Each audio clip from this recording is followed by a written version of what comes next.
Now, spanning the globe, from Sunday talk shows to his Twitter feed, from across the fruited plains to Mars, bitches, it's That's Bullshit with Sam Seder and Bullshit. And now, Sam Seder. Thank you. Republicans and their mouthpieces have made a habit of smearing American lawyers for having the audacity to represent prisoners in Guantanamo Bay. But now it seems Democrats may be joining them. I'm Sam Seder, and if true, that's bullshit. A couple of months ago, neocons Bill Kristol and Lynn Cheney started attacking the Justice Department. Why? For hiring a handful of attorneys who had once defended prisoners held in Guantanamo Bay. They labeled the Department of Justice the Department of Jihad. It's clever, because both words start with a J.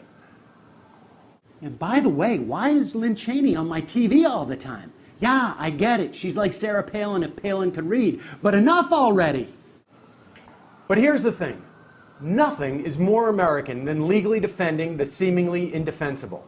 The principle that any defendant brought before the U.S. justice system has the right to legal representation, be it in a court or commission.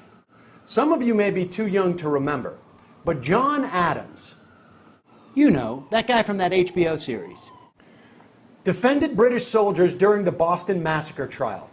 Not only was John Adams not labeled a traitor, but he said that providing the defense was, quote, one of the best pieces of service I ever rendered my country. John Adams knew that the proper legal representation of the accused, be they Americans or not, is more about protecting our democracy than sympathizing with those on trial.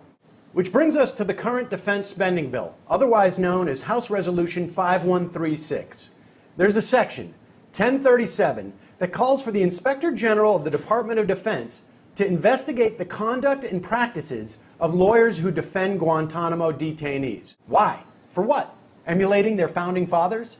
They should just call this section the I'm willing to intimidate and discourage attorneys from providing the best defense they can to impress jingoistic yahoos who won't vote for me anyway act. Now, provisions like this get dropped from spending bills all the time, but last week the White House released a list of problems it had with this bill, and harassing and intimidating attorneys wasn't on it. It should have been. You know, in nearly 50 Guantanamo cases, there hasn't even been enough evidence or cause to bring these suspects to trial. But the issue isn't whether these suspects are guilty of being terrorists. The issue is whether we uphold the principles that make our democracy what it is. Democrats joining Republican smearmongers and attacking a bedrock of our legal system? I'm sorry. That's just bullshit. That's bullshit. That's bullshit.